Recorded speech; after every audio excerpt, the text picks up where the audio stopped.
How to create a PDF document using Microsoft 365 on mobile. So hello guys, welcome back to my YouTube channel. In this quick tutorial I'll be discussing about how you can easily create a PDF file using your Microsoft 365 on mobile.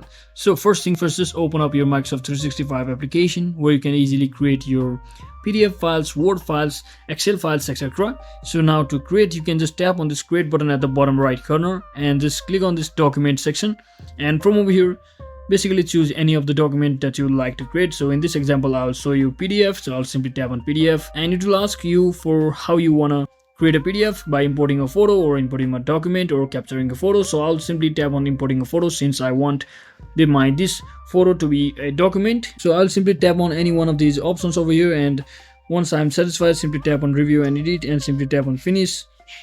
And you can easily save to phone or save to OneDrive based on your choice, just like that.